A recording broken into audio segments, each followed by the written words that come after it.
मैं वो परमात्मा हूं जो आपकी आयु भी बढ़ा सकता हूं। आदरणीय गरीबदास साहिब जी ने कहा है, काल डरे करतार से जय जय जय जगदीश, ये जोरा जोड़ी झाड़ता पगरज डारे सी से।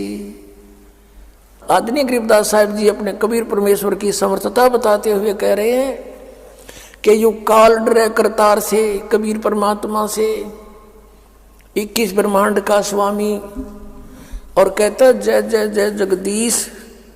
और ये जोरा जोड़ी झाड़ता, जोरा माने ये मौत, मौत तय हमारे कबीर परमात्मा के जूते साफ करती, अर्थात ये तो इनके आदेश का पालन करेगी। इनके आदेश बिना उनके भक्त को टच नहीं कर सकता कोई।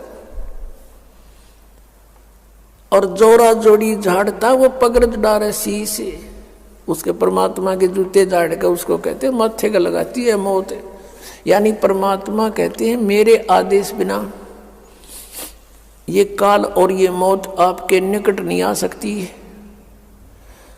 परमात्मा फिर कहते हैं गरीबदास साहिब जी, काल जो पीसे पीसना, ये जोरा है पनिहार, ये दो असल मजदूर हैं मेरे सतगुरु के दरबार। ये काल तक कहते हैं मेरे कबीर परमात्मा की चक्की पीसता है, और ये मौत उसका पानी भरती है। ये दो असल मजदूर हैं मेरे सतगुरु के दरबार। यानी परमात्मा की समर्थता को गरीबदास साहिब जी ने कलम तोड़ प्रकट किया है, कबीर परमेश्वर की समर्थता को आंखों देख के।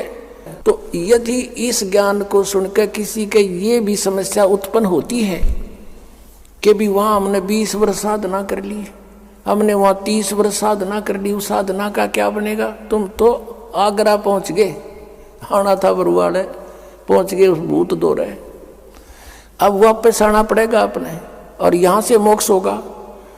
और इस परमात्मा के सच्चे मंत्र को और अधिकारी संत से लेकर नाम लेते भी अगर आपकी मृत्यु हो जाती है, मान ले कि ऐसी स्थिति के भी हम मरीज आते हैं, हमारे भक्त कह सुनकर लाते हैं, लेकिन उनका विश्वास नहीं होता, नहीं तो परमात्मा बिल्कुल नहीं मरण दे, गारंटी देता है दास।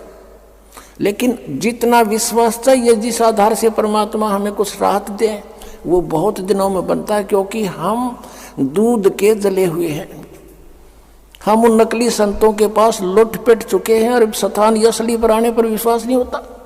जैसे एक बाजार में और 9 नकली दुकान हो, धोखे कर रहे हो, और 10वीं के ऊपर कोई व्यक्ति जाता है तो उसके दिमाग में वह साइकोलॉजी रहती है कि भी माल डुप्लीकेट पाओगा, चाहे कति ओरिजिनल धरले विश्वास हो को नहीं, वो तो बरते पता चलेगा, उसका यूज करेंगे तब। और फिर भी उसने उपदेश ले लिया, उपदेश लेते ही भी उसकी प्राण छूट जाते हैं। मनुष्य जीवन उसको गारंटीड है, उसके तो सौभाग्य था, उसको मनुष्य जीवन तुरंत मिलेगा। अरीब ते स्टार्ट हुआ है भक्ति युग का, हजारों वर्ष चलेगा, ये तुरंत वापस मनुष्य जीवन होगा। आते फिर उसको छोटी सी उम्र में ये मार्ग मिलेगा, और पूरी उसको आयु देगा भगवान, और लेके इस अगले जन्म में पार हो जाएगा। तो और यहाँ ना आता तो उसने मरना ही मरना था, और भूत भी बनना था, विराट दुर्गति हो जानी थी। तो उससे भी उसके सब पापों का नाश करके परमात्मा तुरंत मनुष्य जीवन दिला देता है।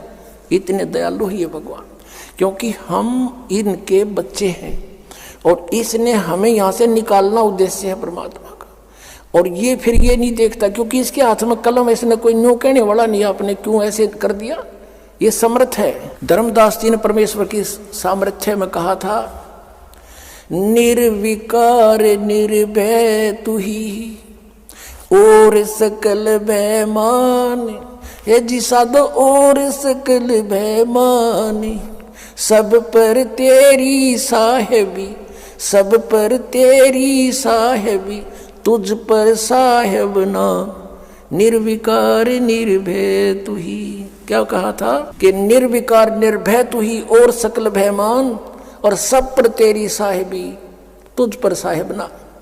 हे परमात्मा, हे कबीर परमेश्वर जी, आपकी सबके ऊपर प्रभुता, आपके ऊपर कोई प्रभु नहीं, और जो समर्थ है उसके ऊपर जो चाहे कर सकता है। पुण्यात्माओं, परमात्मा का पाना बिल्कुल आसान है, इतना सिंपल वे चलते फिरते उठते बैठते लेट के किसी प्रकार भी सिमरण करना श्वास उश्वास से, या जैसे मंत्र आपके प्रथम दे रखे उसको मन में करो, मौखिक करो, बोल के करो, धीमा धीमा, या किसी दूसरा बिना नाम वाले को नहीं सुनने देना इसको। लेकिन ये विश्वास होना कि जो हम कर रहे हैं ये सही है, ये कठिन हो गया, क्योंकि नकली पंथों ने, नकली संतों ने बैठा दिया, ये काल के दूत का काम कर रहे हैं।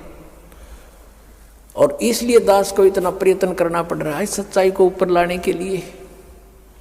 एक पॉइंट को क्लियर करने के लिए 10-10 प्रमाण देने पड़ते हैं, जब बुद्धि में प्रवेश होता है आपके हमारे कि सचमुच बात ही ऐसे ही है। गरीबदास साहब ने कहा था कि झांकी वे कबीर की, नानक की तीवा, और वह सिखा का गल पड़ी कौन छुटावे था। अब उन्होंने किस दृष्टिकोण से कहा था वाहेगुरु जाप करो और दूसरा मत करना कुछ भी, इसलिए कि परमात्मा का आदेश था अभी नहीं बताना। और उन्होंने एक अनमोल काम किया, अब अमृतवाणी लिखकर छोड़ गए कि इसको पढ़ते भी रहोगे, ज्ञान यज्ञ के आधार से भी तुम्हें मनुष्य जीवन मिलते रहेंगे, लेकिन मोक्ष नहीं हो सकता। अब मोक्ष के लिए पूरा ट्रीटमेंट अब मिलेगा आप जी को, और आप जी ऐसे ही मनुष्य जीवन प्राप्त करते हुए आ रहे हो, तभी तो आपको अभी भी चाह है भगवान की। नहीं तो अगर आप अन्य योनि से आए होते तो आप भक्ति नहीं करते। आप पिछले जन्म में पुरुष थे, मनुष्य थे कहीं ना कहीं, और भगवान से कभी संपर्क में आए हो, उन्हीं के लिए सारा कुछ ये हो रहा है।